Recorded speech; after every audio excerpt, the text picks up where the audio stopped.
छत्रपती संभाजीनगरमध्ये ठाकरेंच्या शिवसेनेला मोठा धक्का बसलाय। सुरेश बनकर यांनी आज भाजपात पक्षप्रवेश केलाय। चंद्रशेखर बावनकुळे यांच्या उपस्थितीत त्यांनी भाजपात पक्षप्रवेश केला। याविषयी सुरेश बनकर यांच्याशी संवाद साधलाय आमचे प्रतिनिधी सचिन बडे यांनी।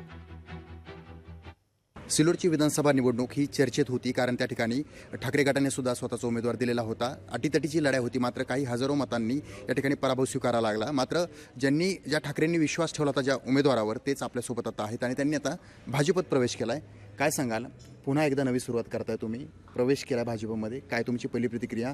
तुमच्यावर ठाकरेंनी खूप विश्वास ठेवला होता आणि त्यानंतर तुम्ही आता भाजपत प्रवेश करताय। विश्वास ठेवला होता ना, विश्वास ठेवायचा काही विषय नाही आहे। विश्वास ठेवूनच मी उभा राहिलो होतो आणि भारतीय जनता पार्टीचे मध्ये मी प्रवेश केलेला। भारतीय जनता पार्टीचा पूर्वीचा कार्यकर्ता आहे मी। जनतेची कामं करण्यासाठी भारतीय जनता पार्टीमध्ये मी प्रवेश केलेला आहे। तर दोनही युतीत आहात, एकत्रित आहात, कसा न्याय मिळेल? कारण एकाच जागेवर म्हटल्याच्या नंतर वाद तर निर्माण होणारच। वाद तर पहिल्यापासून आहे ना, आमचा वाद होणारच त्याचा काय।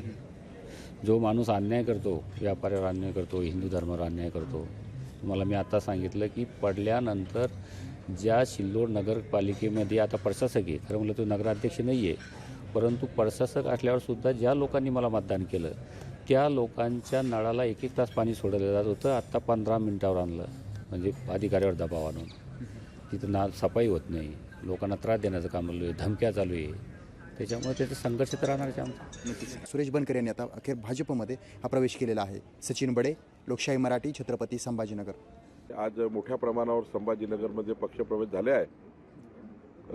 खरं तर महायुतीच्या पुढच्या काळामध्ये आम्हाला मजबूत महायुती, मजबूत सरकार आणि पुढच्या येणाऱ्या स्थानिक स्वराज्य संस्थांमध्ये सुद्धा आमची महायुती ही चांगल्या पद्धतीने काम करेल आणि महाराष्ट्रामध्ये महाविजय आम्हाला मिळेल।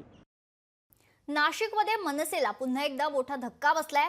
25 ते 30 मनसेचे पदाधिकारी आज भाजपात प्रवेश करणार आहेत। तर बावनकुळे यांच्या उपस्थितीत भाजपात हा पक्षप्रवेश होणार आहे। राज ठाकरेंच्या नाशिक दौऱ्यानंतरही पक्षातील गळती सुरूच आहे। तर माजी नगरसेवकांसह आता पदाधिकाऱ्यांची देखील मनसेला सोडचिठ्ठी दिल्याचं समोर येते।